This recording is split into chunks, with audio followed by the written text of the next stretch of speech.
Then friends, आज के इस वीडियो में हम लोग स्टार्ट करने वाले हैं ग्रामीण समाज और विकास से रिलेटेड जो चैप्टर 7 है। आप लोगों का अरिहंत बुक से मैंने स्टार्ट किया था इस सीरीज़ को, अरिहंत पब्लिकेशन के बुक से। ठीक है, तो मैंने ऑलरेडी 3 चैप्टर को कवर कर रखा है, जो कि अरिहंत पब्लिकेशन में 3 चैप्टर आप लोगों के मैं बता दे रहा हूँ आप लोगों को। पहला है ग्राम विकास भारतीय संदर्भ में, एंड सेकेंड है ग्राम विकास प्रबंधन, एंड थर्ड है ग्राम विकास शोध प्रणालियाँ। इन तीनों चैप्टर को मैंने कवर करवा रखा है। उसका प्लेलिस्ट मेरे इस चैनल के प्लेलिस्ट में आप लोगों को मिल जाएगा। अगर आप लोग उस वीडियो को नहीं देखे हो तो आप लोग वहां से जाके उस प्लेलिस्ट में जाके उस वीडियो को देख सकते हो, तीनों चैप्टर को। और बचा जो चैप्टर 4 और 5 है और 6 है, इसको मैं अगले वीडियो में कवर करवाऊंगा, नेक्स्ट वीडियो में। वैसे आप लोगों का 24 जुलाई को जो भी आप लोगों का लेखपाल का एग्ज़ाम होने वाला है, बहुत ही कम समय आप लोगों के पास बचा है, तो मैंने सोचा क्यों ना जो इम्पोर्टेंट चैप्टर है उसको पहले कवर करवा दिया जाए। उसके बाद से जो बचे कुचे जो भी चैप्टर होंगे उसको मैं लास्ट में कवर करवा दूंगा। ठीक है, तो यहाँ पर दोस्त जो चैप्टर 7 है, अध्याय 7, ये आप लोगों के लेखपाल के एग्ज़ाम के पॉइंट ऑफ व्यू से बहुत ही ज़्यादा इंपॉर्टेंट है, क्योंकि आप लोग लेखपाल का एग्ज़ाम देने जा रहे हो तो लेखपाल के बारे में जानना ज़रूरी है कि लेखपाल के कार्य क्या होते हैं, भूमि मापन ये कैसे करता है। ठीक है, ये सारी चीज़ आप लोगों को जानना ज़रूरी है, इसलिए मैंने सोचा क्यों ना इस चैप्टर को पहले कवर करवाया जाए। तो इसलिए मैं इस वीडियो में चैप्टर 7 को पूरा कवर करवाऊंगा। तो दोस्त आप लोग वीडियो पर लास्ट तक बने रहिएगा। आप लोगों का बहुत सारा कमेंट आ रहा था, लेकिन मेरे पास उतना टाइम नहीं था। ठीक है, बहुत सारे काम रहते हैं, इसलिए मैं वीडियो नहीं बना पा रहा था। तो मैंने आज सोचा क्यों ना इस पर एक वीडियो बना दिया जाए। तो यहाँ पर मैं चैप्टर 7 लेकर आया हूँ। ठीक है, तो वीडियो पर लास्ट तक बने रहिएगा और ध्यान से देखिएगा। तो चलिए स्टार्ट करते हैं। तो दोस्त यहाँ पर चैप्टर 7 का जो नाम है लेखपाल के कार्य एवं भूमि मापन। ओके, उसके बाद से यहाँ पर एक मिनट इसको जूम में कर लेता हूँ। यहाँ पर फर्स्ट जो आप लोगों का ये हेडिंग है राजस्व विभाग। राजस्व विभाग क्या होता है, इसको पहले हम लोग जान लेते हैं। तो यहाँ पर दोस्त राजस्व प्रशासन में राजस्व विभाग की भूमिका जो होती है वो महत्वपूर्ण मानी जाती है। यह एक विशेष प्रकार का तंत्र है जिसमें विभिन्न अधिकारी तंत्र शामिल होते हैं। मतलब कि राजस्व विभाग जो है, ये जो राजस्व विभाग हमारे राजस्व प्रशासन में, इसकी महत्वपूर्ण भूमिका मानी जाती है। यह एक विशेष प्रशासनिक तंत्र है जिसमें विभिन्न अधिकारी गण शामिल होते हैं, जो राज्य के ग्राम स्तर से लेकर शीर्ष स्तर तक, मतलब जो निम्न स्तर आप लोगों का होता है वो ग्राम स्तर होता है, इससे लेकर जिला लेवल पे जो सबसे हाईएस्ट पोस्ट होती है वहाँ तक के जितने भी अधिकारी होते हैं इसी के अंतर्गत आते हैं राजस्व विभाग में। ठीक है, उसके बाद से जिसमें विभिन्न अधिकारी तंत्र शामिल होते हैं जो राज्य के ग्राम स्तर से शीर्ष स्तर तक राजस्व से संबंधित कार्यों को देखते हैं। ठीक है, ये चीज़ आप लोगों को क्लियर हुआ। उसके बाद से यहाँ पर नेक्स्ट पॉइंट है राजस्व प्रशासन अप्रत्यक्ष। यहाँ पर दिया है राजस्व प्रशासन अप्रत्यक्ष तथा प्रत्यक्ष करों के अन्य करों को वसूल करता है, जो ग्रामीण विकास में प्रासंगिक भूमिका निभाता है। ठीक है, राज्य का प्रमुख राजस्व प्रशासन इकाई जो होता है वो राजस्व विभाग होता है। तो यहाँ से आप लोगों का क्वेश्चन बन सकता है कि राज्य का प्रमुख राजस्व प्रशासन इकाई क्या होता है। तो यहाँ पर दोस्त ऑप्शन में राजस्व विभाग दिया रहेगा, तो आप लोग राजस्व विभाग को टिक करके आगे बढ़ोगे। ठीक है, उसके बाद से नेक्स्ट पॉइंट यहाँ पर दिया है उत्तर प्रदेश राजस्व विभाग में राजस्व सचिव के अंतर्गत निम्नलिखित 5 विभागाध्यक्ष कार्यरत हैं।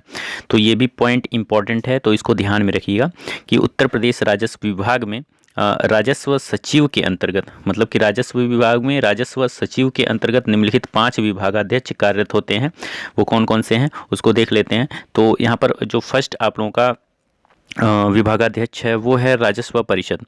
ठीक है, राजस्व परिषद। सेकंड है आप लोगों का चकबंदी आयुक्त। उसके बाद से राहत आयुक्त। ठीक है, उसके बाद से आप लोगों का निदेशक भूमि अध्यापित उत्तर प्रदेश, और यहाँ पर प्रमुख संपादक जिला गेजेटियर। ओके, तो ये 5 आप लोगों के विभागाध्यक्ष हैं जो कि दोस्त आप लोगों के राजस्व सचिव के अंतर्गत आते हैं, कार्यरत होते हैं। तो यहाँ पर फर्स्ट मैंने क्या देखा, राजस्व परिषद। सेकंड है चकबंदी आयुक्त, राजस्व परिषद, चकबंदी आयुक्त, राहत आयुक्त, निदेशक भूमि अध्यापित उत्तर प्रदेश, और प्रमुख संपादक जिला गेजेटियर। तो ये 5 आप लोगों के विभागाध्यक्ष कार्यरत हैं राजस्व सचिव के अंतर्गत। ठीक है, तो यहाँ दिया है सभी विभागों का मुख्यालय जो है, इन सभी विभागों का जो मुख्यालय है वो लखनऊ में है। ठीक है, सभी विभागों का मुख्यालय कहाँ पे है, लखनऊ में है। अब राजस्व परिषद, अभी तक हमने क्या पढ़ा, राजस्व विभाग। अब राजस्व परिषद के बारे में हम लोग जानेंगे। तो यहाँ पर दोस्त राजस्व परिषद यहाँ पर हेडिंग है। उसके बाद से यहाँ पर दिया है यह राज्य में मालगुजारी से संबंधित न्यायिक कार्यों को सबसे बड़ी संस्था, न्यायिक कार्यों की सबसे बड़ी संस्था है। मतलब जो राजस्व परिषद है यह हमारे राज्य में मालगुजारी से संबंधित न्यायिक कार्यों की सबसे बड़ी संस्था है। यह राजस्व प्रशासन का महत्वपूर्ण विभाग है। जैसे हमारे उच्च न्यायालय होता है ना, उसी के समान ही राजस्व परिषद को भी माना जाता है। तो दोस्त, ये राज्य में मालगुजारी से संबंधित न्यायिक कार्यों की सबसे बड़ी संस्था है। यह राजस्व प्रशासन का महत्वपूर्ण विभाग है। मतलब कि हमारे राजस्व प्रशासन का सबसे महत्वपूर्ण विभाग क्या है? राजस्व परिषद। ओके, नेक्स्ट यहाँ पर दिया है वर्ष 1831 में राजस्व परिषद की स्थापना इलाहाबाद, वर्तमान में प्रयागराज में की गई थी। मतलब कि क्वेश्चन में पूछ लेगा कि आप लोगों का जो राजस्व परिषद की स्थापना सर्वप्रथम कहाँ पे की गई थी? तो यहाँ पर दोस्त इलाहाबाद में सर्वप्रथम की गई थी, वो भी 1831 में। यह राजस्व न्यायालयों की का शीर्ष न्यायालय है। मतलब कि राजस्व न्यायालय का यह शीर्ष न्यायालय है राजस्व परिषद। इसके द्वारा दिए गए निर्णय उच्च न्यायालयों की भांति सभी राजस्व न्यायालयों पर बाध्यकारी होगा। इस परिषद के सभी सदस्यों की नियुक्ति जो है राज्य सरकार द्वारा की जाती है, राज्य सरकार द्वारा की जाती है। इसके सदस्य प्रायः कमिश्नरों में ही नियुक्त होते हैं। मतलब इसके जितने भी सदस्य होते हैं वो कमिश्नर लेवल के होते हैं, ठीक है, राजस्व परिषद के। उसके बाद से यहाँ पर राजस्व परिषद के कार्य हम लोग देख लेंगे। राजस्व परिषद के कौन कौन से कार्य होते हैं? तो राजस्व परिषद के दो प्रमुख कार्य होते हैं। पहला तो प्रशासनिक कार्य होता है और दूसरा न्यायिक कार्य होता है, ठीक है। पहला प्रशासनिक कार्य एंड सेकंड है न्यायिक कार्य। ओके, उसके बाद से यहाँ पर देखते हैं राजस्व परिषद के प्रशासनिक कार्यों में कौन कौन सी चीज़ आते हैं। तो राजस्व परिषद के प्रशासनिक कार्यों में बंदोबस्त मालगुजारी, भू अभिलेखों का रखरखाव, और यहाँ पर एक मिनट, हाँ, यहाँ पर दिया है राजस्व परिषद के प्रशासनिक कार्यों में बंदोबस्त मालगुजारी आता है, भू अभिलेखों का रखरखाव कैसे किया जाएगा, भूमि अर्जन कैसे किया जाएगा, तथा अन्य देयों की वसूली आदि आते हैं। तो इसको आप लोग नोट डाउन कर लीजिएगा। यहाँ पर राजस्व परिषद के प्रशासनिक कार्यों में कौन कौन सी चीज़ आती है? तो यहाँ पर बंदोबस्त मालगुजारी आएगा। उसके बाद से भू लेखों का रखरखाव किस तरीके से किया जाएगा वो चीज़ आएगा। उसके बाद से यहाँ पर भूमि अर्जन आएगा, मतलब भूमि अर्जन कैसे किया जाएगा, अन्य देयों की वसूली यहाँ पर आएगा। ओके, तो ये सारे प्रशासनिक कार्य में आते हैं। अब हम लोग देखते हैं यहाँ पर दोस्त जो न्यायिक कार्य होते हैं हमारे राजस्व परिषद के, उसमें कौन कौन से कार्य आते हैं। तो न्यायिक कार्य में आप लोगों का आ जाएगा अपीलीय, निगरानी तथा पुनर्विलोकन। मतलब कि अपीलीय, निगरानी तथा पुनर्विलोकन, ये चीज़ आप लोग ध्यान में रखिए। और अपीलीय, निगरानी और पुनर्विलोकन, ये सारी चीज़ आप लोगों के न्यायिक कार्य में आते हैं। ओके, नेक्स्ट यहाँ पर आप लोगों का जो दिया गया है पॉइंट, यहाँ पर दिया है वर्ष 1947 से 48 में राजस्व परिषद के प्रशासनिक तथा न्यायिक कार्यों को अलग अलग कर दिया गया। मतलब कि 1947 जब हमारा देश आज़ाद हुआ था 1947 में, तब से लेकर तब जो है राजस्व परिषद के प्रशासनिक और न्यायिक कार्यों को अलग अलग कर दिया गया, तथा प्रशासनिक कार्यों का मुख्यालय जो है वो लखनऊ में तथा न्यायिक कार्यों का मुख्यालय इलाहाबाद में। ये भी पॉइंट इंपॉर्टेंट है, इसको ध्यान में रखिएगा कि हमारे प्रशासनिक कार्य जब यहाँ पर ये जो प्रशासनिक और न्यायिक कार्य थे जब इसको अलग किया गया था 1947 और 48 में, तो यहाँ पर दोस्त प्रशासनिक कार्य का जो मुख्यालय है वो लखनऊ में बनाया गया, और यहाँ पर न्यायिक कार्यों का मुख्यालय कहाँ पे बनाया गया? इलाहाबाद को बनाया गया, ठीक है। वर्तमान में जिसका नाम प्रयागराज है, बना दिया गया। ओके, उसके बाद से यहाँ पर नेक्स्ट, यहाँ पर राजस्व परिषद का संगठन। अब राजस्व परिषद का संगठन कैसे होता है तो इसको हम लोग देखेंगे। तो यहाँ दिया है राजस्व परिषद का संगठन। राजस्व परिषद में एक अध्यक्ष, 2 प्रशासनिक सदस्य तथा 7 न्यायिक सदस्य होते हैं। मतलब पूछ लेगा राजस्व परिषद में कितने सदस्य होते हैं? तो यहाँ पर दोस्त 7 न्यायिक सदस्य और 2 प्रशासनिक सदस्य और 1 अध्यक्ष, ठीक है। इस परिषद के अंतर्गत ही मंडलायुक्त, जिलाधिकारी तथा समस्त राजस्व प्राधिकारी आते हैं। मतलब राजस्व परिषद के ही अंतर्गत ये मंडलायुक्त, जिलाधिकारी तथा समस्त राजस्व प्राधिकारी आते हैं। तो इस चीज़ को भी आप लोग ध्यान में रखिएगा कि हमारे राजस्व परिषद के अंतर्गत कौन कौन से विभाग आते हैं। तो यहाँ पर मंडलायुक्त और जिलाधिकारी और समस्त राजस्व प्राधिकारी, ये सारी चीज़ आते हैं। और नंबरिंग यहाँ पर जो दिया है, 1 अध्यक्ष होते हैं इसमें। राजस्व परिषद में 1 अध्यक्ष, जैसे हमारे लोकसभा में 1 अध्यक्ष होते हैं ना, किसी भी संस्था का 1 अध्यक्ष होता है, तो ऐसे राजस्व परिषद का ही 1 अध्यक्ष होता है। उसके बाद से 2 प्रशासनिक सदस्य होते हैं जो कि प्रशासनिक कार्य को देखते हैं। उसके बाद से 7 न्यायिक सदस्य होते हैं। प्रशासनिक कार्य में 2 सदस्य और यहाँ पर 7 न्यायिक सदस्य होते हैं, ठीक है। इस चीज़ को ध्यान में रखिएगा। उसके बाद से यहाँ पर नेक्स्ट पॉइंट आप लोगों का है मंडलायुक्त के सहायतार्थ, मतलब कि मंडलायुक्त जो है यहाँ पर आप लोगों ने जो देखा यहाँ पर मंडलायुक्त, इसके सहायता के लिए अपर मंडलायुक्त, ठीक है, अपर मंडलायुक्त की नियुक्ति होती है। तथा जिलाधिकारी, यहाँ पर जो जिलाधिकारी आप लोग देख रहे हो, तो जिलाधिकारी के सहायता के लिए अपर जिलाधिकारी, उप जिलाधिकारी तथा तहसीलदार, नायाब तहसीलदार, राजस्व निरीक्षक और लेखपाल, जो कि जिसकी आप लोग जिसका एग्ज़ाम देने जा रहे हो वो भी आप लोगों के जिलाधिकारी के अंतर्गत ही आते हैं इसके सहायता के लिए, ठीक है। तो ये सारी चीज़ें हुई। तो यहाँ पर मंडलायुक्त के द्वारा के अंतर्गत कौन कौन से आते हैं, तो यहाँ पर अपर मंडलायुक्त आते हैं, जो कि दोस्त यहाँ पर मंडलायुक्त के सहायता के लिए इसको नियुक्त किया जाता है। जिलाधिकारी के सहायता के लिए कौन कौन से आप लोग के अधिकारी आते हैं, तो जिलाधिकारी के सहायतार्थ के लिए अपर जिलाधिकारी, उप जिलाधिकारी, तहसील, नायब तहसीलदार, राजस्व निरीक्षक और लेखपाल आदि आते हैं।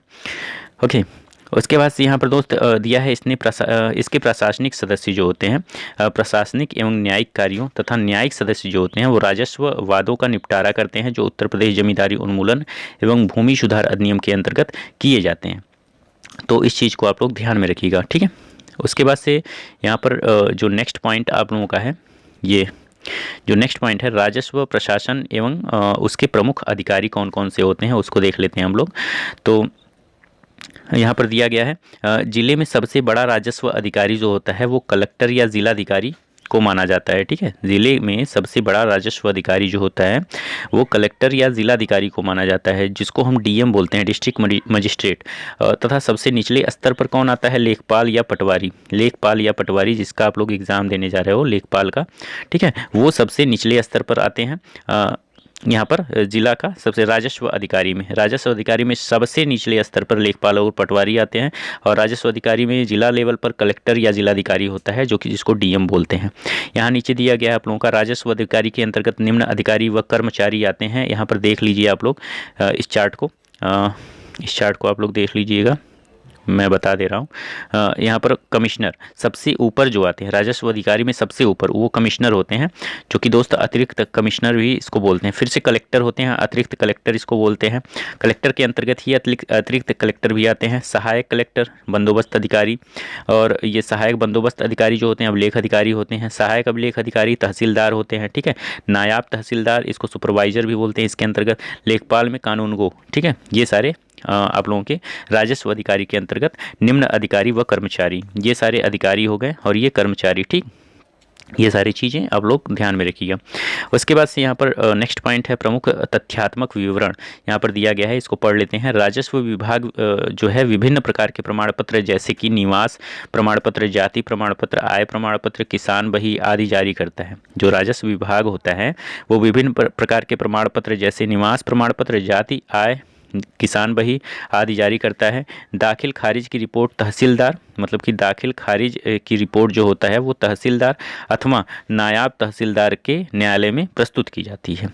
ओके, उसके बाद से यहाँ पर नेक्स्ट है भूमि के हक सीमांकन एवं बंटवारे से संबंधित वाद सब डिविजनल मजिस्ट्रेट, मतलब कि एसडीएम के पास प्रस्तुत किया जाता है। ये भी क्वेश्चन में पूछ सकता है कि भूमि के हक सीमांकन एवं बंटवारे से संबंधित वाद सब किसके पास प्रस्तुत किया जाता है, तो सब डिविजनल मजिस्ट्रेट के पास प्रस्तुत किया जाता है, मीन्स एसडीएम के पास प्रस्तुत किया जाता है।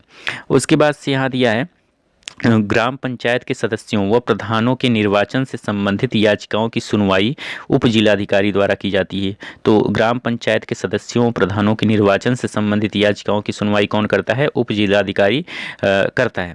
उसके बाद से यहाँ नेक्स्ट पॉइंट है उप जिलाधिकारी के द्वारा दिए गए आदेशों के विरुद्ध जिला न्यायालय में अपील की जा सकती है। मतलब कि उप जिलाधिकारी जो है अगर ये कोई निर्णय दे देता है, कोई आदेश दे देता है, तो उसके विरुद्ध जो है आप लोग जिला न्यायालय में अपील कर सकते हो, ऐसा इसने कहा है। उसके बाद से यहाँ पर नेक्स्ट पॉइंट है जिला स्तर पर शांति व्यवस्था कायम रखने की जिम्मेदारी जो होती है वो जिलाधिकारी की होती है, कि मतलब जिला स्तर में कैसे शांति बनाई जाए और किस तरीके से जो भी यहाँ पर हल्ला दंगा हो रहा है ना उसको कैसे शांत किया जाए, ये सब जिम्मेदारी, इसको शांत करवाने की जिम्मेदारी जिलाधिकारी मीन्स डिस्ट्रिक्ट मजिस्ट्रेट को होता है। उसके बाद से मंडल में मंडलायुक्त तथा जिले में जिलाधिकारी शासन के प्रतिनिधि के रूप में कार्य करते हैं। मतलब कि यहाँ पर मंडल में हमारे मंडल में मंडलायुक्त होते हैं और जिले में जिलाधिकारी होते हैं। जैसे कि जिले में जिलाधिकारी आप लोगों का डीएम होता है, उसी तरीके से मंडल में मंडलायुक्त होते हैं, शासन के प्रतिनिधि के रूप में कार्य करते हैं। अब देखते हैं यहाँ पर जो नेक्स्ट पॉइंट है उप जिलाधिकारी। जो उप जिलाधिकारी होते हैं मतलब कि जिलाधिकारी से नीचे वाले पोस्ट पे उप जिलाधिकारी, और जिलाधिकारी के जो उप जिलाधिकारी होते हैं वो जिलाधिकारी के प्रतिनिधि के रूप में कार्य करता है। मतलब कि इसके सहायता के लिए उप जिलाधिकारी को रखा जाता है। जैसे कि प्रधानमंत्री हैं, यहाँ पर जैसे कि राष्ट्रपति हैं और उसके नीचे कौन होते हैं, उपराष्ट्रपति।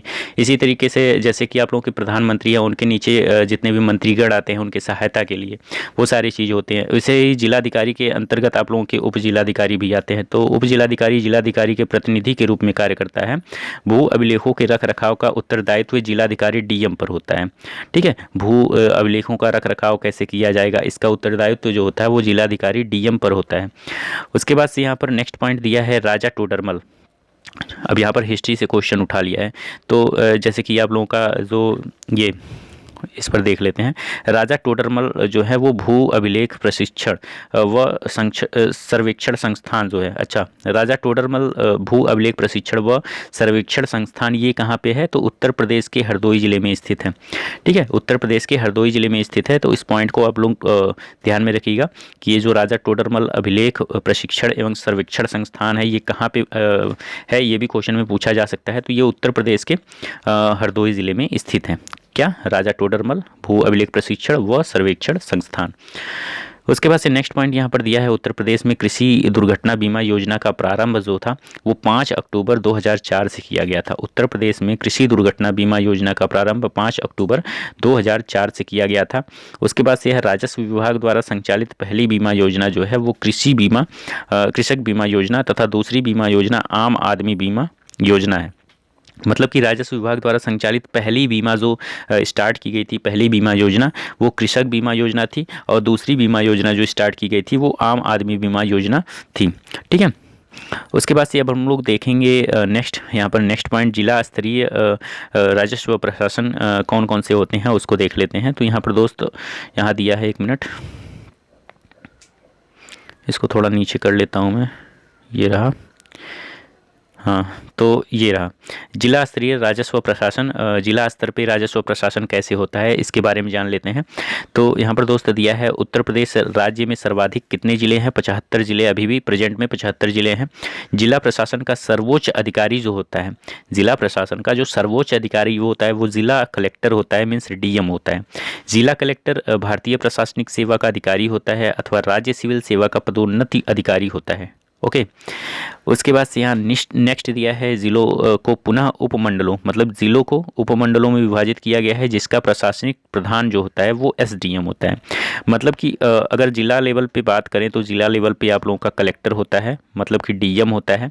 और जिला के अंतर्गत जो उपमंडल आते हैं उपमंडल के का जो मेन अधिकारी होता है वो एसडीएम होता है, सब डिविजनल मजिस्ट्रेट होता है। ठीक है, उसके बाद से यहाँ पर उपमंडलों को पुनः तहसील, मतलब कि उपमंडलों को पुनः तहसील या तालुका में विभाजित किया जाता है। अब उपमंडल के अंतर्गत क्या आते हैं, तहसील आते हैं, तहसील। ठीक है, अब तहसील का जो प्रशासनिक अधिकारी होता है वो तहसीलदार होता है। कौन होता है, तहसीलदार। मतलब कि यहाँ पर मैंने क्या देखा, यहाँ पर आप लोगों ने देखा कि मतलब कि पहले आता है जिला। ठीक है, जिला लेवल पर कौन होता है, डीएम होता है। उसके बाद से आता है आप लोगों का उपमंडल। ठीक है, उपमंडल। अब उपमंडल के अंतर्गत कौन आता है, एसडीएम आता है। उसके बाद से उपमंडल के अंतर्गत आप लोगों का आता है तहसील के अंतर्गत आप लोगों का तहसीलदार आते हैं। ठीक है, तो ये जो मेन अधिकारी तहसील के होते हैं वो तहसीलदार होते हैं।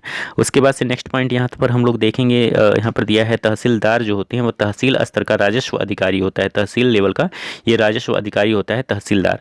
उसके बाद से यहाँ पर जो करों की वसूली करता है तथा तहसील का विभाजन पुनः गांवों में करता है। मतलब कि इसका मेन कार्य क्या होता है तहसीलदार का, यह करों की वसूली करता है और तहसील का जो है पुनः विभाजन या पुनः गांवों में करता है। मतलब कि तहसील को अलग अलग गांव में विभाजित कर देता है ये तहसीलदार। ठीक है, उसके बाद से तहसील शब्द का अर्थ है राजस्व संग्रह। तहसील शब्द का अर्थ होता है राजस्व संग्रह या सृजन होता है, तथा दार का अर्थ होता है पद या धारक। ठीक है, तो दोनों संयुक्त रूप में मिलाकर तहसीलदार या कर संग्राहक होता है। तो इस चीज़ को आप लोग ध्यान में रखिएगा। यहाँ पर एक चार्ट दिया गया है, इसको आप लोग देख लीजिएगा। इस चार्ट को आप लोग देख लीजिएगा यहाँ पर, 1 मिनट, ये रहा चार्ट आप लोगों का, इसको देख लीजिएगा। जिला प्रशासन संरचना कैसे होती है हमारे राजस्व प्रशासन में, तो यहाँ पर दोस्त स्तर दिया है, उसके उस स्तर का जो जो भी अधिकारी होते हैं वो दिया है। जिला स्तर पर सबसे मेन अधिकारी कौन होता है, यहाँ पर डीएम होता है। उप संभाग मतलब कि यहाँ पर उपमंडल देखें हैं आप लोग ना, तो इसमें एसडीओ होता है, एसडीएम आते हैं। उसके बाद से तहसील, तालुका में आते हैं तहसीलदार, जो मेन अधिकारी होता है तहसील का वह तहसीलदार होता है। उसके नीचे आते हैं राजस्व वृत्त, राजस्व वृत्त के अंतर्गत आते हैं राजस्व निरीक्षक मीन्स कानून वो आते हैं। उसके बाद से हल्का, हल्का का जो मेन अधिकारी होता है मतलब कि ग्राम लेवल पे, गांव लेवल पे, यहाँ पर लेखपाल या पटवारी होते हैं, ठीक है, लेखपाल या पटवारी होते हैं। तो इस चार्ट को आप लोग ध्यान में रखिएगा, ये बहुत ही ज़्यादा इंपॉर्टेंट आप लोगों का चार्ट है। तो ये इससे रिलेटेड क्वेश्चन आप लोगों के एग्जाम में बनते हैं, तो इसको आप लोग ध्यान से देख लीजिएगा, ठीक है। उसके बाद से नेक्स्ट पॉइंट आप लोगों का ये रहा, यहाँ दिया है उत्तर प्रदेश में राजस्व न्यायालय, मतलब कि हमारे उत्तर प्रदेश में राजस्व न्यायालय कैसे कार्य करते हैं उसके बारे में हम लोग जानते हैं, ठीक है। तो यहाँ पर हम लोग देखने वाले हैं उत्तर प्रदेश में राजस्व न्यायालय कैसे कार्य करते हैं। तो फर्स्ट यहाँ पर पॉइंट दिया है, वर्तमान समय में उत्तर प्रदेश में कुल 2333 राजस्व न्यायालय हैं। इन न्यायालयों में सबसे निचली अदालत जो होती है वो नायाब तहसीलदार की होती है, तथा सबसे ऊपरी अदालत जो होती है वो राजस्व न्यायालय की होती है। ये भी पॉइंट आप लोगों के एग्ज़ाम में बन सकता है कि मतलब कि जो हमारे यहाँ पर जो राजस्व न्यायालय होते हैं, जो राजस्व न्यायालय होते हैं उसके अंतर्गत सबसे निचले स्तर पर कौन सा न्यायालय होता है, तो वो होता है नायाब तहसीलदार की। और सबसे ऊपर लेवल पे राजस्व न्यायालय में कौन सा न्यायालय होता है, तो वो राजस्व न्यायालय की होती है, ठीक है। तो इस चीज़ को आप लोग ध्यान में रखिए। 1 मिनट मैं पानी पी लेता हूँ, उसके बाद से मैं पढ़ाता हूँ, ठीक है। तो यहाँ पर इन राजस्व न्यायालयों के अधीन जो होते हैं वो निम्न प्रकार के वादों का निपटारा होता है। तो हमने क्या देखा, राजस्व न्यायालय में सबसे निचले स्तर पर आप लोगों का नायब तहसीलदार होते हैं और सबसे ऊपरी स्तर पर राजस्व न्यायालय होते हैं। और इस न्यायालय में जो राजस्व न्यायालय होते हैं, ये जो ऊपरी स्तर पर जो राजस्व न्यायालय होते हैं वो यहाँ पर दोस्त इसमें किस किस प्रकार के वादों का निपटारा होता है, तो यहाँ पर आप लोगों का बाकायदा यहाँ पर दिया है, आप लोग इसको देख लीजिए। यहाँ पर फर्स्ट दिया है मेड़बंदी, मेड़बंदी से संबंधित अगर कोई वाद आता है तो ये भी राजस्व न्यायालय के अंतर्गत इसको सॉल्व किया जाता है। और सेकंड है भूमि की नीलामी से संबंधित मामलों के बारे में भी यहाँ पर राजस्व न्यायालय में इसका सोल्यूशन मिलता है। उसके बाद से नामांतरण दाखिल खारिज जो होता है, जो नामों का नाम का यहाँ अंतरण होता है, जैसे कि भूमि किसी के नाम पर है उसको दूसरे के नाम पर अगर करना है तो भी यहाँ पर राजस्व न्यायालय ही इस चीज़ को निपटारा करता है। उसके बाद से यहाँ पर नेक्स्ट है ज़मीन पर मालिकाना हक होने की घोषणा से संबंधित मुकदमे जो होती हैं, इसका भी निपटारा यहाँ पर राजस्व न्यायालय करता है। उसके बाद से यहाँ पर ग्राम सभा की भूमि को सुरक्षित करने एवं अवैध कब्जेदारों की बेदखली आदि से संबंधित मामले भी इसका जो निपटारा है वो राजस्व न्यायालय के अंतर्गत ही किया जाता है। उसके बाद से बंटवारा जो विवाद होते हैं ये सारे भी आप लोगों के राजस्व न्यायालय के अंतर्गत ही सॉल्व किए जाते हैं। तो दोस्त इस चीज़ को आप लोग जितने भी पॉइंट थे आप लोगों के इसको आप लोग ध्यान में रखिएगा, ठीक है। इसको नोट डाउन कर सकते हो आप लोग, या अगर आप लोगों का अरिहंत बुक है तो उस पर आप लोग इसको इम्पोर्टेंट टिक कर सकते हो, तो इससे भी क्वेश्चन बनते हैं। अब हम लोग देखेंगे यहाँ पर दोस्त राजस्व न्यायालय के अंतर्गत शामिल जो प्राधिकारी होते हैं अलग अलग, वो कौन कौन से होते हैं। तो राजस्व परिषद या उसके कोई सदस्य, जो राजस्व परिषद होते हैं और उसका कोई भी सदस्य हो, ठीक है, XYZ, वो सारे जो हमारे जो होते हैं राजस्व न्यायालय के अंतर्गत आते हैं। तो यहाँ पर दोस्त कमिश्नर जो होता है, अतिरिक्त कमिश्नर, उसके बाद से कलेक्टर, यहाँ पर डीएम जो होता है जिला लेवल पर, उसके बाद से सहायक कलेक्टर जो उप जिलाधिकारी SDM होता है, उसके बाद से सहायक बंदोबस्त अधिकारी जो अभिलेख अधिकारी होता है, सहायक अभिलेख अधिकारी यहाँ पर तहसीलदार आते हैं। ये सभी प्राधिकारी संयुक्त रूप से राजस्व विभागों राजस्व संबंधी मामलों का निपटारा करते हैं। तो ये सारे अधिकारी हैं जो राजस्व न्यायालय के अंतर्गत आते हैं आप लोगों के, इसको ध्यान में रखिएगा, ठीक है। कौन कौन से हैं, कमिश्नर मीन्स यहाँ पर अतिरिक्त कमिश्नर जो अपर लेवल का होता है, कलेक्टर, अतिरिक्त कलेक्टर, सहायक कलेक्टर, SDM, सहायक बंदोबस्त अधिकारी, सहायक अभिलेख अधिकारी, ये सारे आप लोगों के राजस्व न्यायालय के अंतर्गत आते हैं। उसके बाद से अब हम लोग देखने वाले हैं राजस्व लेखपाल। यहाँ पर जिसकी तैयारी आप लोग कर रहे हो उसके बारे में हम लोग जानने वाले हैं, तो इसको ध्यान से देखिएगा। यहाँ पर राजस्व लेखपाल जो होते हैं उसके वो कौन होते हैं उसको देख लेते हैं। तो यहाँ पर दिया है लेखपाल जो होते हैं वो हल्के क्षेत्र मतलब कि ग्राम लेवल पर जो अधिकारी होते हैं वो लेखपाल होते हैं। तो लेखपाल हल्के क्षेत्र के प्रत्येक खेत का लेखा जोखा तथा अन्य भू अभिलेखों को अपने रजिस्टर में लेखा जोखा रखने वाला शासकीय अधिकारी अधिकारी होता है, ये भी अधिकारी लेवल का ही, ग्राम लेवल का अधिकारी होता है ये राजस्व लेखपाल। ठीक है, उसके बाद से यहाँ पर, उसके बाद से जो नेक्स्ट पॉइंट देखते हैं हम लोग, एक मिनट, ये रहा जो लेखपाल से रिलेटेड जो पॉइंट है वो नेक्स्ट वो उसको देख लेते हैं। यहाँ दिया है लेखपाल गांव की भूमि का पूर्ण विवरण रखता है, मतलब कि जो लेखपाल होता है वो गांव की जितनी भी भूमि होती हैं उसका पूर्ण विवरण इसी के पास होता है। किस किसान के पास कितनी भूमि है, भूमि का स्वरूप कैसा है, भूमि का कितना लगान निर्धारित है, इन सभी की जानकारी लेखपाल के पास होती है। नेक्स्ट पॉइंट है लेखपाल की भूमिका भूमि अधिकारी के रूप में होती है। लेखपाल की जो भूमिका है वो भूमि अधिकारी के रूप में होती है, उसके पास भूमि का समस्त लेखा जोखा होता है।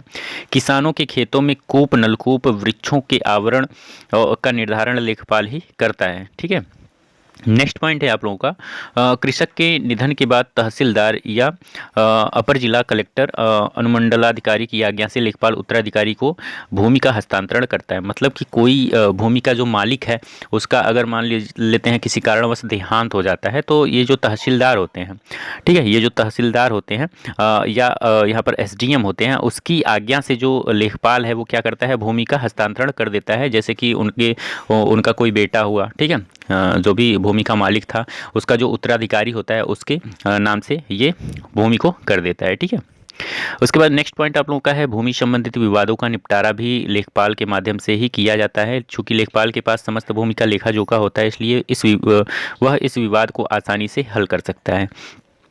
नेक्स्ट पॉइंट आप लोगों का है जब कोई व्यक्ति किसी दूसरे व्यक्ति को भूमि विक्रय करता है तो क्रेता का के नाम भूमि का हस्तांतरण भी लेखपाल के द्वारा ही किया जाता है। इस चीज़ को भी आप लोग ध्यान में रखिएगा। नेक्स्ट है लेखपाल के पास अनेक प्रकार की भूमि संबंधित कागजात होते हैं। इन कागजातों के माध्यम से लेखपाल ग्रामीण क्षेत्र में भूमि पर नियंत्रण रखता है।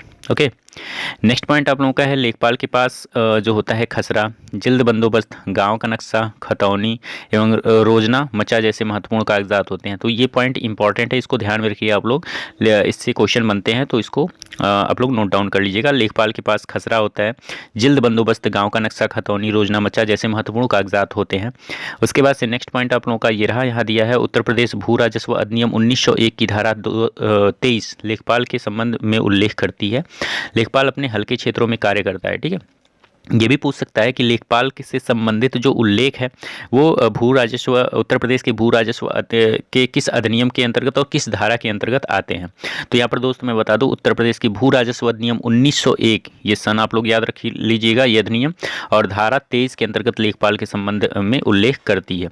ओके, नेक्स्ट पॉइंट आप लोगों का है इसका स्थानांतरण, जो उसका स्थानांतरण परगनाधिकारी सहायक कलेक्टर द्वारा किया जाता है। मतलब कि लेखपाल का एक जगह से दूसरी जगह पर ट्रांसफर क्या होता है, परगनाधिकारी सहायक कलेक्टर के द्वारा किया जाता है। लेखपाल के कार्यों का विवरण जो होता है लैंड रिकॉर्ड्स मैनुअल में वर्णित होता है।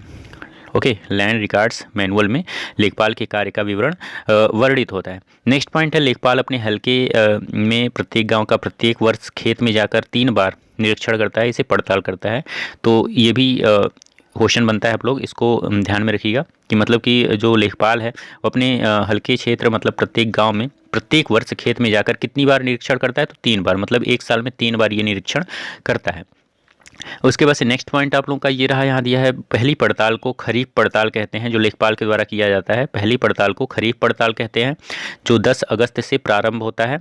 ठीक है, ये डेट आप लोग ध्यान में रखिएगा। और खरीफ पड़ताल मतलब कि 3 पड़ताल होती है ना खेत में जाकर, मतलब कि साल भर में 3 बार ये पड़ताल करता है। तो पहली पड़ताल को क्या बोलते हैं, खरीफ पड़ताल, जो 10 अगस्त से प्रारंभ होती है। दूसरी पड़ताल क्या होती है, रबी पड़ताल, जो जनवरी से प्रारंभ होती है। तीसरी पड़ताल क्या होती है, जायद पड़ताल, जो कि 1 मई से प्रारंभ होती है। तो ये जितने भी पड़ताल होते हैं इसको, और ये पड़ताल किस किस डेट में किस किस मंथ में आप लोगों का स्टार्ट होता है, इसको भी ध्यान में रखिएगा। तो यहाँ पर मैंने देखा क्या, खरीफ पड़ताल जो होता है, 1 मिनट, जो खरीफ पड़ताल होता है ये 10 अगस्त से प्रारंभ होता है। रबी पड़ताल जो होता है वो जनवरी से प्रारंभ होता है। जायद पड़ताल जो होता है वो 1 मई से प्रारंभ होता है। मतलब 10 अगस्त, जनवरी और 1 मई, खरीफ, रबी, जायद, मतलब क्रम से दिया है खरीफ, रबी और जायद, 10 अगस्त, जनवरी, मई। ठीक है, इस चीज़ को ध्यान में रखिएगा। नेक्स्ट पॉइंट है पटवारी पद का प्रारंभ सर्वप्रथम शेर शाह सूरी द्वारा किया गया था। यहाँ पर हिस्ट्री से क्वेश्चन को लाया है। यहाँ पर पटवारी पद का जो प्रारंभ है सर्वप्रथम शेरशाह सूरी द्वारा किया गया था, जिसमें अकबर के शासनकाल में कुछ सुधार किए गए थे। ओके, नेक्स्ट पॉइंट आप लोगों का यहाँ दिया है, ब्रिटिश काल में वर्ष 1918 में सभी गांवों में सरकार के प्रतिनिधि के रूप में लेखपाल नियुक्त किए गए थे। मतलब कि सर्वप्रथम लेखपाल की नियुक्ति जो होती थी ब्रिटिश काल में वर्ष 1918 में सभी गाँवों में सरकार के प्रतिनिधि के रूप में लेखपाल के रूप में नियुक्त किए गए थे। ओके, नेक्स्ट पॉइंट यहाँ पर दोस्त दिया है, चौधरी चरण सिंह के समय में पटवारी का नाम बदलकर लेखपाल कर दिया गया था। मतलब चौधरी चरण सिंह के समय में जो पटवारी शब्द था उसका नाम बदलकर लेखपाल कर दिया गया था। तो ये भी क्वेश्चन बनता है, तो इसको ध्यान में रखिएगा। नेक्स्ट पॉइंट है, वर्तमान समय में भूमि संबंधी कार्यों में लेखपाल की भूमिका बहुत महत्वपूर्ण मानी जाती है। ओके, उसके बाद यहाँ पर दिया है, वह दाखिल खारिज प्रक्रिया की में अहम भूमिका निभाता है। दाखिल खारिज की प्रक्रिया तब होती है जब कभी भूमि के कब्जे में परिवर्तन होता है।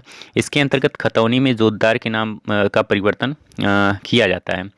उसके बाद से नेक्स्ट पॉइंट यहाँ पर दिया है, कृषि वर्ष 1 जुलाई से प्रारंभ होकर 30 जून तक चलता है। मतलब जो कृषि वर्ष होता है, ये भी पॉइंट इंपॉर्टेंट है, इसको ध्यान में रखिएगा। जो कृषि वर्ष होता है वो कब से लेकर कब से प्रारंभ होकर कब तक रहता है। तो यहाँ पर दोस्त 1 जुलाई से प्रारंभ होकर 30 जून तक ये चलता है कृषि वर्ष।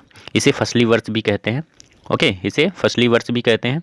नेक्स्ट पॉइंट है, अमीन नामक कर्मचारी का मुख्य कार्य क्या होता है। भू राजस्व की वसूली करना होता है। भू राजस्व की वसूली कौन करता है, अमीन नामक का कर्मचारी ये करता है। खसरा एवं खतौनी को सम्मिलित रूप से अधिकारी अभिलेख कहते हैं। अब अगर पूछ रहे दोस्त खसरा और इसके साथ ही खतौनी, खसरा खतौनी होता है ना, एक साथ खसरा केवल नहीं बोलते हैं ना कि खतौनी, खसरा खतौनी एक साथ बोलते हैं। तो दोस्त खसरा खतौनी जो होता है इसको सम्मिलित रूप में क्या बोलते हैं, यहाँ पर अधिकार अभिलेख बोलते हैं। अधिकार अभिलेख इसको बोलते हैं। तो इस चीज़ को ध्यान में रखिएगा। उसके बाद से अब हम लोग देखेंगे नेक्स्ट यहाँ पर नेक्स्ट पॉइंट जो है ये रहा आप लोगों का, तहसील स्तर पर राजस्व प्रशासनिक अधिकारी जो होता है वो तहसीलदार होता है, जिसको मैंने पहले पढ़ा। उसके बाद से भू कृषि के रिकॉर्ड को सामान्यतः गिरदावरी कहा जाता है। भू कृषि के ये क्वेश्चन बहुत बार एग्जाम में पूछा गया है। जो प्रीवियस ईयर क्वेश्चन पेपर आप लोग जब उठा के देखोगे तो यहाँ से भी क्वेश्चन बना है। भू कृषि के रिकॉर्ड को सामान्यतः क्या बोलते हैं, गिरदावरी कहा जाता है। यह एक प्रकार का फसल सर्वे है जो वर्ष में 2 बार होता है। ठीक है, यह एक प्रकार का जो गिरदावरी ये शब्द दिया गया है, ये भू कृषि के रिकॉर्ड को भू कृषि का रिकॉर्ड होता है ये गिरदावरी, और यह एक प्रकार का फसल सर्वे होता है जो एक साल में 2 बार किया जाता है। ठीक, तो ये चीज़ आप लोग ध्यान में रखिएगा। उसके बाद से नेक्स्ट हम लोग देखेंगे लेखपाल के प्रमुख कागजात कौन कौन से होते हैं, उसके बारे में हम लोग जानेंगे। इसके पहले हम लोग दोस्त एक चीज़ आप लोगों को मैं बता दूं, अगर लेखपाल की आप लोग प्रैक्टिस सेट सॉल्व करना चाहते हो और न्यू सिलेबस के पैटर्न की पर आधारित नए नए क्वेश्चन आप लोग देखना चाहते हो, प्रीवियस ईयर क्वेश्चन में जो भी क्वेश्चन पेपर में जो क्वेश्चन बने हैं उसको और जो बन सकते हैं उसको अगर आप लोग देखना चाहते हो तो मैं एक बुक को सजेस्ट कर रहा हूँ दोस्त। आप लोग उस बुक को ले लीजिए और जितने उसमें प्रैक्टिस सेट है उसको सॉल्व कर लीजिए। ठीक है, जितना भी समय आप लोगों का के पास बचा है उसमें जितने भी प्रैक्टिस सेट हैं आप लोग उसको सॉल्व कर लीजिए। ठीक है, मैं बुक को दिखा दे रहा हूँ, 1 मिनट। तो ये रहा आप लोगों का बुक, जो कि दोस्त चक्षु प्रकाशन का ये बुक है, जो कि दोस्त मार्केट में आप लोगों को इजीली प्रोवाइड हो जाएगा ऑफलाइन या ऑनलाइन। ठीक है, यहाँ पर दोस्त मैं बता दूँ ये जो चक्षु प्रकाशन का बुक है खास लेखपाल को ध्यान में रखकर बनाया गया है, जो कि दोस्त ग्राम समाज एवं विकास का ये बुक है जो कि खास लेखपाल को ध्यान में रखकर बनाया गया है, और न्यू सिलेबस के पैटर्न के आधार पर ये इस बुक को तैयार किया गया है। तो यहाँ पर दोस्त आप लोग देख सकते हो नवीनतम पाठ्यक्रम पर आधारित ये बुक है। उसके बाद से अगर मैं बात करूँ यहाँ पर दोस्त ये 100% गारंटेड बुक है, जिसमें 2 शॉर्ट पेपर दिए गए हैं। 13/9/2015 में जो पेपर हुआ था प्रथम एवं द्वितीय पाली में, उसके 2 शॉर्ट पेपर दिए गए हैं। उसके साथ ही साथ आप लोगों को 1100 प्लस यहाँ पर ऑब्जेक्टिव क्वेश्चन मिल जाएंगे जो कि प्रीवियस ईयर क्वेश्चन पेपर पर आधारित है, और जो भी आप लोगों के न्यू सिलेबस के आधार पर जो भी क्वेश्चन बन सकते हैं आप लोगों के आगामी जो लेखपाल के एग्ज़ाम होने वाले हैं वो भी सारे क्वेश्चन इसमें इंक्लूड किया गया है। तो दोस्त आप लोग इस बुक को परचेज कर सकते हो, और इसका प्रैक्टिस सेट भी मार्केट में आ गया है। तो दोस्त आप लोग उसको भी आप लोग परचेज कर सकते हो, और जितना प्रैक्टिस सेट आप लोग सॉल्व करोगे आप लोगों के एग्ज़ाम के लेखपाल के एग्ज़ाम में उतना ही फ़ायदा आप लोगों को करेगा। ठीक है, तो यहाँ पर जैसे ही नीचे आओगे बुक में यहाँ पर आप लोगों का सिलेबस दे दिया है कि किस किस सब्जेक्ट से किस किस टॉपिक से मतलब क्वेश्चन बनेंगे आप लोगों के लेखपाल के एग्जाम में। उसके बाद से यहाँ पर दोस्त ग्राम समाज एवं विकास का जो सिलेबस के आधार पर ये सारे टॉपिक हैं उसको दे रखा है। ठीक है, उसके बाद से नीचे आओगे आप लोग, जैसे यहाँ पर जैसे नीचे आओगे आप लोग उत्तर प्रदेश राजस्व विभाग, यहाँ अध्याय 1 दिया गया है। ठीक है, उसके बाद से 1 मिनट नीचे जैसे ही आओगे आप लोग यहाँ पर सारे दिए गए हैं, चकबंदी के प्रकार कैसे होते हैं, ये सारी चीज़ें आप लोगों को सिलेबस के आधार पर दिया गया है। ठीक है, तो आप लोग इस बुक को परचेज कर सकते हो। मार्केट में आप लोगों को ऑफलाइन बहुत ही सस्ते दामों में ये बुक अवेलेबल है। अगर आप लोग ऑनलाइन माध्यम से परचेज करना चाहते हो इस बुक को, तो मैं इस वीडियो के डिस्क्रिप्शन बॉक्स में आप लोगों को लिंक दे दूँगा, वहाँ से जाकर आप लोग ऑनलाइन परचेज कर सकते हो, अमेज़ॉन से या तो फ्लिपकार्ट से। ठीक है, तो दोस्त ये बुक आप लोग जल्दी ले लीजिए, आप लोगों के पास बहुत ही कम टाइम है। ओके, तो चलिए अपने टॉपिक पर आते हैं हम लोग। तो यहाँ पर हम लोग देखने वाले हैं लेखपाल के प्रमुख कागजात कौन कौन से होते हैं। तो पहला हम लोग देखेंगे खसरा, ये क्या होता है तो इसके बारे में हम लोग पढ़ लेते हैं। यह गांव का एक प्रमुख रजिस्टर होता है, प्रत्येक गांव के लिए अलग अलग रजिस्टर बनाया जाता है। खसरा में खेती की सीमाओं में होने वाले परिवर्तन को भी नियमित रूप से दर्शाया जाता है इसमें। ठीक है, खसरा में खेतों का क्षेत्रफल, खसरा में खेतों का क्षेत्रफल, जोत के मालिक का नाम, सिंचाई के स्रोत एवं बोई जाने वाली फसलों का व्यापक विवरण होता है खसरा में। खसरा को लेखपाल द्वारा 22 अप्रैल तक पूर्ण किया जाता है, मतलब ये डेट भी पूछता है कि खसरा को लेखपाल द्वारा किस डेट तक पूर्ण किया जाता है। तो रबी का फसल कटाई के बाद, मतलब कि जब रबी की फसल जो होती है उसकी कटाई हो जाती है, उसके बाद यहाँ पर 22 अप्रैल का जो डेट होता है वहाँ तक उसको पूर्ण करना रहता है। लेखपाल खसरा अपने पास 1 वर्ष तक रखता है, तत्पश्चात इसे दूसरे वर्ष तहसील में रजिस्ट्रार कानूनगो के पास जमा कर देता है। इसमें कुल 22 कालम होते हैं, तो ये कालम जितने होते हैं खसरा में वो भी पूछता है, तो 22 कालम होते हैं। और इसमें पूछता है मतलब कि 1 वर्ष कितने वर्ष तक ये लेखपाल इस चीज़ को रखता है, तो 1 वर्ष तक, और 22 अप्रैल तक इसको पूर्ण करना रहता है। और इसको कहाँ पर जमा करता है, रजिस्ट्रार कानून गो के पास। ठीक है, तो ये चीज़ इंपॉर्टेंट है, जितने भी इंपॉर्टेंट पॉइंट थे मैंने आप लोगों को बताया। अब जो नेक्स्ट आप लोगों का ये 1 मिनट कागजात होते हैं। यहाँ पर जिल्द बंदोबस्त होता है, लेखपाल का जो नेक्स्ट कागजात होता है वो होता है जिल्द बंदोबस्त। ये क्या होता है तो इसके बारे में जानते हैं। तो इसे जनपद स्तर पर तैयार किया जाता है। इसके अंतर्गत प्रत्येक गाँव की भूमि का मापन कर एक बंदोबस्त रजिस्टर के रूप में संपूर्ण विवरण सहित जिल्द बंद कर दी जाती है। मतलब कि यह जनपद स्तर पर तैयार किया जाता है, क्या, जिल्द बंदोबस्त। और इसके अंतर्गत प्रत्येक गाँव की भूमि का मापन कर एक बंदोबस्त रजिस्टर के रूप में संपूर्ण विवरण सहित जिल्द बंद लास्ट में कर दिया जाता है।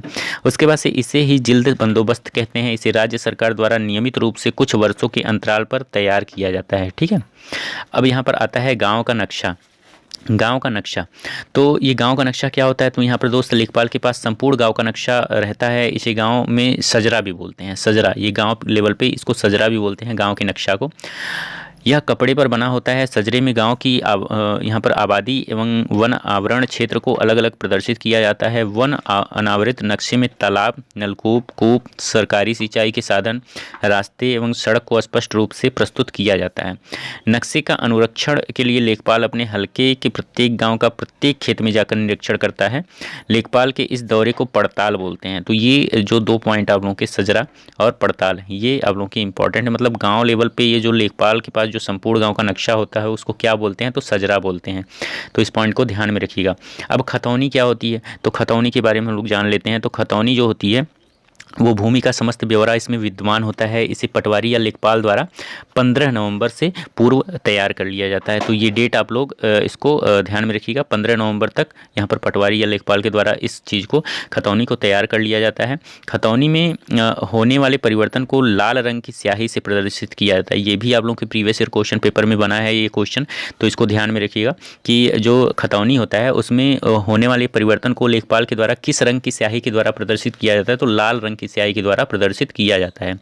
ओके, नेक्स्ट पॉइंट यहाँ पर दिया है, लेखपाल इसे 1 वर्ष के बाद रजिस्ट्रार कानूनगो के पास जमा करवा देता है और इसे 6 वर्ष में एक बार बनाया जाता है। मतलब कि 6 वर्ष में इसे एक बार बनाया जाता है और 1 वर्ष के बाद ये रजिस्ट्रार कानूनगो के पास ये जमा कर देता है। मतलब कि 6 वर्ष के अंतराल पर इस चीज़ को बनाया जाता है खतौनी को, और लेखपाल इस पर टोटल 1 वर्ष तक कार्य करता है और उसके बाद रजिस्ट्रार कानूनगो के पास इसको जमा कर देता है और पूछ लेता है क्वेश्चन में खतौनी में कुल कितने कालम होते हैं तो 13 कालम होते हैं। अभी आप लोगों ने देखा यहाँ पर 22 कालम था।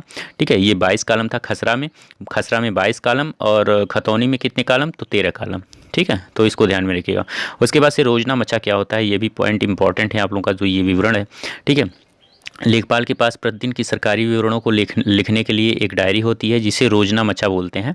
विवरण स्वरूप इसमें खेतों की गश्त, गांव की गश्त, मृत्यु की जानकारी, गांव में फैली मानव एवं पशु संबंधित बीमारियों का उल्लेख किया जाता है। ये विवरण प्रतिदिन अलग अलग लिखे जाते हैं। यह लेखपाल के पास हमेशा रहती है। इसे 1 अगस्त से 1 जुलाई के तक के कार्यों का विवरण प्रत्येक वर्ष लिखा जाता है। ओके, उसके बाद से नेक्स्ट पॉइंट हम लोग देखेंगे।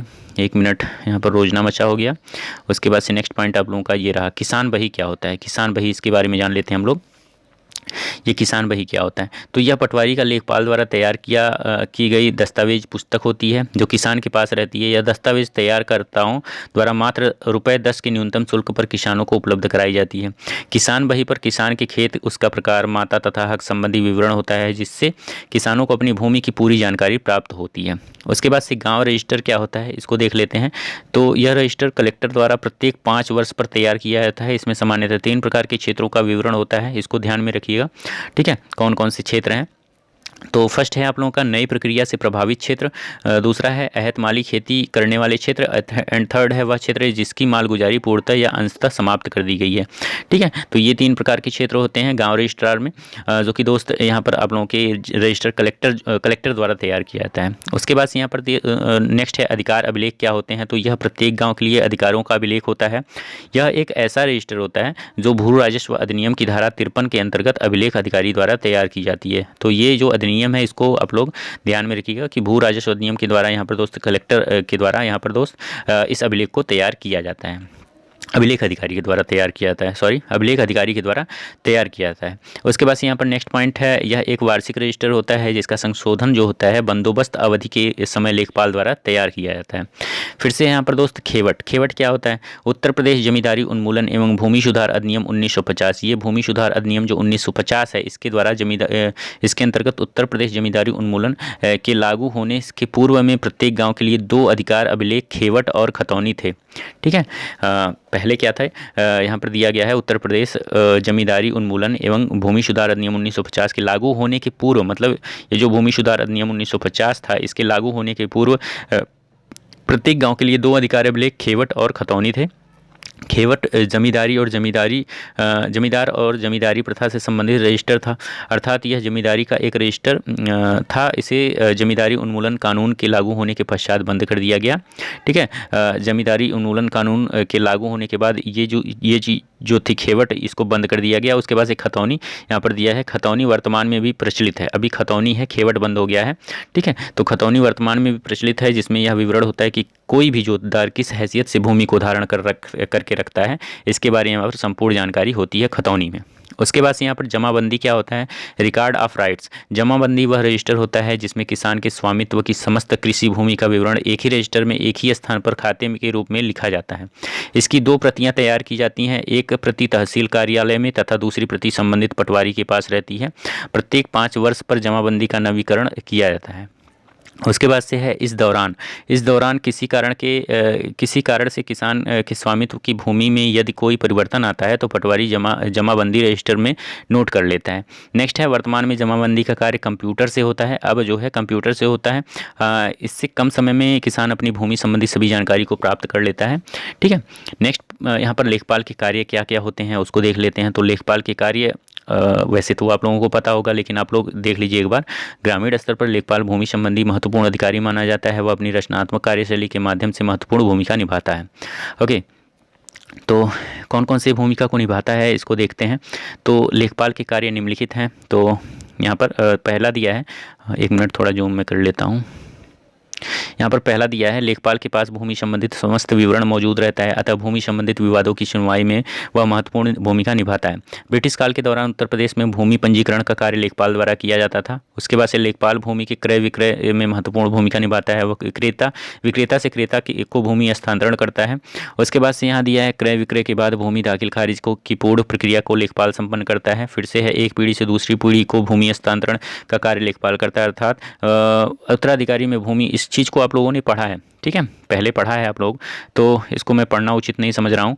ठीक है, आप लोग इसको पढ़ लीजिएगा। उसके बाद से यहाँ दिया है, उत्तर प्रदेश लेखपाल सेवा नियमावली क्या होते हैं 2006, इसको देख लेते हैं हम लोग।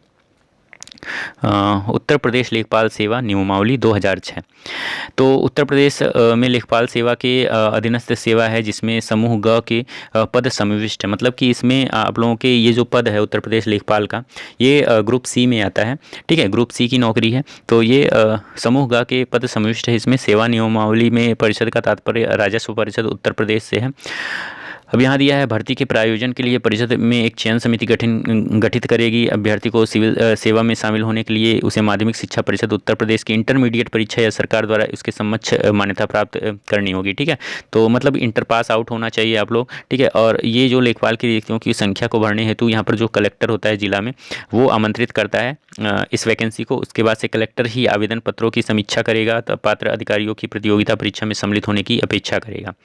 प्रतियोगितात्मक परीक्षा में वस्तुनिष्ठ मतलब कि बहुविकल्पीय क्वेश्चन होते हैं, इसमें आप लोगों को पता ही होगा, इसको पढ़ने की ज़रूरत नहीं है। उसके बाद से यहाँ पर दोस्त उसके बाद से इस लिखित परीक्षा को, इस ऑब्जेक्टिव जो लिखित परीक्षा इसको पास आउट अगर ये कोई भी स्टूडेंट है वो कर लेता है तो उसके बाद से उसका साक्षात्कार होता है।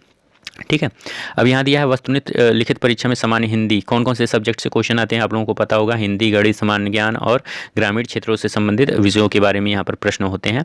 यदि दो या दो से अधिक अभ्यर्थी बराबर अंक प्राप्त करते हैं तो ऐसी स्थिति में लिखित परीक्षा में उच्चतर अंक प्राप्त करने वाले अधिक अभ्यर्थी को प्राथमिकता दी जाएगी। या लिखित परीक्षा में यदि यही स्थिति उत्पन्न होती है, इस परिस्थिति में आयु में ज्येष्ठ अभ्यर्थी को सूची में आगे रखा जाएगा। मतलब कि उम्र में जो बड़ा होगा उसको सिलेक्शन दिया जाएगा उसका। अब चकबंदी विभाग क्या होते हैं इसके बारे में जानते हैं हम लोग। एक मिनट, चकबंदी विभाग। ठीक है, अभी तक हमने पढ़ा क्या, राजस्व परिषद के अंतर्गत जो भी आते हैं आप लोगों के लेखपाल के बारे में क्या क्या उसके कार्य होते हैं। ठीक है, उसमें उसके अलग अलग जो विवरण होते हैं, उसके अलग अलग कागजात कौन कौन से होते हैं, वो सारी चीज़ों के बारे में हम लोगों ने पढ़ा। अब हम लोग पढ़ेंगे चकबंदी विभाग। तो ये लेखपाल से अलग होता है चकबंदी विभाग, इसके लेखपाल अलग होते हैं। चकबंदी लेखपाल अलग होते हैं, राजस्व लेखपाल अलग होते हैं। ठीक है, तो यहाँ पर इसके बारे में हम लोग पढ़ेंगे। चकबंदी विभाग राजस्व विभाग के अंतर्गत ही आता है। चकबंदी विभाग बिखरी जोतों को एकत्रित करने का कार्य करता है। चकबंदी करते समय भूमि का कुछ भाग नाली एवं मार्ग सार्वजनिक उपयोग हेतु आरक्षित कर लिए जाते हैं। उसके बाद से यहाँ दिया है चकबंदी योजना के संचालन हेतु चकबंदी विभाग में एक आयुक्त होता है। उत्तर प्रदेश राज्य में चकबंदी योजना का प्रारंभ जो है वर्ष 1954 में हुआ था। उस समय यह मुजफ्फरनगर की कैराना तहसील तथा सुल्तानपुर की मुसाफिर खाना तहसील में शुरू हुआ। मतलब कि जो चकबंदी योजना का प्रारंभ है ये 1954 से स्टार्ट हुआ और ये सबसे पहले मुजफ्फरपुर के कैराना तहसील में और सुल्तानपुर की मुसाफिर खाना तहसील में यहाँ से स्टार्ट हुआ। उसके बाद से यहाँ पर दोस्त वर्ष 1958 में चकबंदी योजना को संपूर्ण उत्तर प्रदेश में लागू कर दिया गया। जनपद स्तर पर सर्वोच्च चकबंदी अधिकारी जो होता है वो जिला उप संचालक चकबंदी होता है। ठीक है, नेक्स्ट पॉइंट है चकबंदी लेखपाल जो होता है वो चकबंदी आयुक्त के अधीन होते हैं, जबकि राजस्व लेखपाल जो होते हैं वो जिला अधिकारी के अधीन। ये चीज़ आप लोग यहाँ पर डिफरेंस दिया गया है। जो चकबंदी लेखपाल होते हैं ये चकबंदी आयुक्त के अंतर्गत आते हैं, और जबकि जो राजस्व लेखपाल होते हैं वो यहाँ पर जिला अधिकारी मीन्स DM डिस्ट्रिक्ट मजिस्ट्रेट के अंतर्गत आते हैं। ठीक है, तो इस चीज़ को आप लोग ध्यान में रखिएगा। नेक्स्ट पॉइंट है यहाँ पर दोस्त चकबंदी का वास्तविक कार्य होता है चकबंदी लेखपाल। यहाँ पर चकबंदी का वास्तविक कार्य चकबंदी लेखपाल ही करता है। सहायक चकबंदी अधिकारी जो होता है वो द्वारा न्यायिक कार्य भी किए जाते हैं। अब चकबंदी प्रक्रिया कैसे होती है इसको हम लोग जानते हैं। तो चकबंदी प्रक्रिया राज्य सरकार की एक कल्याणकारी योजना है। चकबंदी हेतु उत्तर प्रदेश को विभिन्न कटकों में विभाजित किया गया है तथा प्रत्येक कटक में चकबंदी समिति गठित की जाती है जिसमें कम से कम 5 तथा अधिक से अधिक 11 सदस्य होते हैं। तो ये ध्यान में रखिएगा, कम से कम कितने 5 सदस्य और अधिक से अधिक 11 सदस्य होते हैं। ठीक है, अब चकबंदी के प्रकार के कौन कौन से होते हैं। तो चकबंदी के प्रकार यहाँ पर निम्नलिखित 2 रूप होते हैं, ऐच्छिक और अनिवार्य। अब ऐच्छिक चकबंदी किसको बोलते हैं, जब कोई कृषि स्वयं अपनी इच्छा से चकबंदी करने को तैयार हो जाता है तो उसे ऐच्छिक चकबंदी कहा जाता है। ऐच्छिक चकबंदी मुख्यतः सहकारी समितियों द्वारा की जाती है। भारत में ऐसा प्रथम प्रयास वर्ष 1921 में पंजाब में किया गया था। इस प्रणाली में किसी के ऊपर दबाव नहीं दिया जाता है, अतः विवाद की संभावना बिल्कुल नहीं रहती है। परंतु ऐच्छिक चकबंदी का विकास जो है बहुत धीरे धीरे होता है। यहाँ पर जिन ग्रामीण क्षेत्रों में जमींदारों का प्रभुत्व रहता है वहाँ चकबंदी की प्रगति कम होती है। ठीक है, उसके बाद से यहाँ पर दिया है गुजरात मध्य प्रदेश बंगाल में ऐच्छिक चकबंदी कराने के संबंध में नियम बनाए गए हैं। अब हम लोग देखते हैं यहाँ पर अनिवार्य चकबंदी जो होते हैं वो क्या होते हैं। तो अनिवार्य चकबंदी कानून तौर पर राज्य सरकार द्वारा लागू की जाती है। अब अनिवार्य चकबंदी 2 प्रकार के होते हैं। पहला तो होता है आंशिक अनिवार्यता, उसके बाद से पूर्ण अनिवार्यता। ये चीज़ है जो कि राज्य सरकार द्वारा ये लागू किया जाता है। तो आंशिक अनिवार्यता क्या होती है, यदि किसी ग्रामीण क्षेत्रों में गांव का अधिकतर लोग चकबंदी के लिए सहमत हो जाते हैं तो शेष लोगों को भी कानूनी तौर पर चकबंदी करानी पड़ती है। इस प्रकार का कानून सर्वप्रथम 1923 में मध्य प्रांत मध्य प्रदेश में पारित हुआ था। इस प्रकार वर्ष 1936 में पंजाब में एक कानून बनाया गया था। उसके बाद से पूर्ण अनिवार्यता क्या होती है, जब सरकार द्वारा कानून पारित कर चकबंदी को अनिवार्य बना दिया जाता है तो इसे पूर्ण अनिवार्य चकबंदी प्रणाली कहा जाता है। इसमें कोई भी हस्तक्षेप नहीं कर सकता है, ठीक है। इसमें सभी व्यक्तियों को अनिवार्य रूप से कानून का पालन करना पड़ता है, कोई भी इसे अपनी स्वेच्छा से अस्वीकार नहीं कर सकता, ये पूर्ण अनिवार्यता में। तो ये चीज़ है। पंजाब में इसे संबंधित कानून वर्ष 1948 में पारित किया गया। मतलब कि यहाँ पर आंशिक अनिवार्यता पंजाब में 1936 में इस पर कानून बनाया गया और पूर्णतः यहाँ पर जो पूर्ण अनिवार्यता है इस पर कानून पंजाब में 1948 में बनाया गया। पहले 1936 में, फिर 1948 में। अब चकबंदी के लाभ क्या होते हैं इसको जान लेते हैं हम लोग। तो चकबंदी प्रणाली में वैज्ञानिक ढंग से खेती करना आसान हो जाता है। परंपरागत कृषि प्रणाली के स्थान पर गैर परंपरागत कृषि पद्धति को प्रोत्साहन मिलता है। चकबंदी व्यवस्था में मेहनत एवं धन दोनों की व्यापक बचत हो जाती है। चकबंदी व्यवस्था के कारण खेती की मुंडेर मेड़ एवं बांध बांधने की आवश्यकता नहीं होती है। इससे भूमि बेकार नहीं होती है। तो चकबंदी व्यवस्था में सिंचाई बेहतर तरीके से की जाती है। इससे उत्पादकता दोनों में वृद्धि दर्ज की जाती है, जिससे किसान अधिक लाभान्वित होते हैं। भूमि विवाद की समस्या भी इसमें समाप्त हो जाती है, ठीक है। नेक्स्ट है, चकबंदी व्यवस्था के अंतर्गत केवल उपजाऊ भूभाग का अधिग्रहण किया जाता है। शेष व्यर्थ भूमि पर खेल के मैदान, सामुदायिक भवन, विद्यालय, पंचायत भवन का निर्माण किया जाता है। अब चकबंदी में कौन कौन सी समस्याएं आती हैं इसको देख लेते हैं। तो चकबंदी प्रक्रिया में आने वाली समस्याएं, कठिनाइयाँ निम्नलिखित हैं। पहला, पक्षपात एवं अविवेकपूर्ण ढंग से की गई चकबंदी प्रशासन। एक मिनट, हाँ, तो यहाँ पर दोस्त दिया है, पक्षपात एवं अविवेक ढंग से की गई चकबंदी प्रशासन तंत्र की विश्वसनीयता पर एक प्रश्न चिन्ह लगाती है। उसके बाद से नेक्स्ट पॉइंट है, इस पक्षपातपूर्ण दृष्टिकोण के कारण किसान चकबंदी का विरोध करते हैं। इसमें बहुत कम किसानों को अनेक खेतों के बदले एक खेत मिलता है। अधिकांशतः किसानों को उनके बिखरे हुए खेतों के बदले 2 या 3 चक आवंटित किए जाते हैं, जो चकबंदी उद्देश्यों के विपरीत हैं। नेक्स्ट पॉइंट है, किसानों का पैतृक भूमि के प्रति लगाव एवं मोह इस दिशा में अनेक अवरोध खड़े करते हैं। एक चीज़ तो ये, जो किसान का जो पैतृक भूमि होता है उसके प्रति किसानों का लगाव होता है, जिसके कारण यहाँ पर दोस्त अवरोध खड़े होते हैं चकबंदी प्रक्रिया में। नेक्स्ट है, किसानों की ये बिखरी हुई भूमि भिन्न भिन्न उर्वरता वाली होती है, जिसका स्थिति के अनुसार भिन्न भिन्न मूल्य होता है। ये भी एक यहाँ पर चकबंदी में थोड़ा मुश्किल खड़ा कर देता है। उसके बाद से नेक्स्ट पॉइंट यहाँ पर दोस्त है, इससे किसानों को उनकी भूमि का उचित मूल्य नहीं मिलता और प्रायः भूमि की कम उर्वरता की समस्या चकबंदी के कार्य में आड़े आती है। अब चकबंदी लेखपाल, यहाँ पर चकबंदी लेखपाल जो होता है उसके बारे में हम लोग जानते हैं। तो चकबंदी से संबंधित वास्तविक कार्य जो होता है वो चकबंदी लेखपाल करता है। जब किसी क्षेत्र चकबंदी की प्रक्रिया शुरू की जाती है तो वहाँ चकबंदी लेखपाल की भूमिका महत्वपूर्ण हो जाती है। अब यहाँ दिया है चकबंदी लेखपाल, यहाँ पर चकबंदी लेखपाल ही किसान की छोटी छोटी चकों में बटी खंडित भूमि को एक जगह एकत्रित करने में महत्वपूर्ण भूमिका निभाता है और यहाँ पर जिससे कृषि कार्य को करने में सुविधा होती है। तो ये था चकबंदी लेखपाल और राजस्व लेखपाल के बारे में हम लोगों ने पढ़ा। तो दोस्त यहाँ पर वीडियो थोड़ा लंबा बन रहा है ना, तो इसलिए मैं इस वीडियो को यहीं पर स्टॉप कर रहा हूँ, ताकि आप लोगों का, जैसे कि 2 पार्ट में मैं इस चैप्टर से वीडियो बनाऊँगा। पहला पार्ट तो ये रहा और दूसरा पार्ट मैं नेक्स्ट ही अपलोड करूँगा जल्द ही, ठीक है। तो उसको आप लोग देख लीजिएगा। उसके बाद से आप लोगों का जो ये चैप्टर है 7 लेखपाल के कार्य एवं भूमि मापन, ये आप लोगों का समाप्त हो जाएगा। उसके बाद से इस पर जो बेस्ड ऑब्जेक्टिव क्वेश्चन बन पाते हैं आप लोगों के एग्जाम में बन सकते हैं, उसको मैं नेक्स्ट वीडियो में लेकर आऊँगा, ठीक है। तो इससे क्या होगा दोस्त, जैसे कि पार्ट 1 मैंने बना दिया, पार्ट 2 बनाऊंगा, ठीक है। एक वीडियो में देखने जैसे 1-2 घंटे का वीडियो बनाने से क्या होता है, आप लोग बोर हो जाओगे, ठीक है। आप लोगों का मन भी नहीं लगेगा और सही से आप लोग समझ भी नहीं पाओगे। तो इसलिए मैंने 2 पार्ट में इसको इंक्लूड किया है, ताकि आप लोगों को अच्छे तरीके से और अच्छे ढंग से समझ में आए ये चैप्टर, और आप लोग इससे रिलेटेड क्वेश्चन जो भी आए आप लोगों के लेखपाल के एग्जाम में उसको गलत ना करके आओ, ठीक है। तो दोस्त उम्मीद करता हूँ आप लोगों को ये वीडियो अच्छी लगी होगी और बहुत ही हेल्पफुल साबित हुई होगी। तो दोस्त अगर वीडियो अच्छी लगी हो तो वीडियो को लाइक कर दीजिए, ज़्यादा से ज़्यादा लाइक करिएगा, तभी आप लोगों को नेक्स्ट वीडियो में प्रोवाइड करवाऊंगा दोस्त, ठीक है। क्योंकि आप लोग लाइक नहीं करते हो, ठीक है। ज़्यादा से ज़्यादा मात्रा में इस वीडियो को आप लोग लाइक करो और जितना हो सके आप लोग अपने हित मित्र और दोस्त यार में, ठीक है, सब में इस वीडियो को शेयर करो, ठीक है, ताकि उन लोगों को भी फ़ायदा हो। ओके, तो अगर आप लोग चैनल पर नए हैं तो चैनल को सब्सक्राइब कर लीजिए और सब्सक्राइब के बगल में जो बेल वाली आइकन उसको प्रेस कर लीजिए, ताकि मैं नेक्स्ट वीडियो जब भी अपलोड करूं तो आप लोगों के पास नोटिफिकेशन पहुंच जाए, आप लोग देख सको। ठीक है, क्योंकि आप लोगों के पास बहुत ही कम टाइम बचा है, तो दोस्तों मैं सोच रहा हूँ जितने भी इंपॉर्टेंट चैप्टर हैं उसको पहले कवर करवा दूँ, उसके बाद से जो भी आप लोगों का बचा कुचा चैप्टर है उसको मैं लास्ट में कवर करवा दूंगा। ठीक है, जिससे आप लोगों को लेखपाल का जो एग्ज़ाम होने वाला है वो आप लोग बेस्ट करके आओ। ठीक है, तो चलिए मिलते हैं अगले वीडियो में, तब तक के लिए दोस्त धन्यवाद।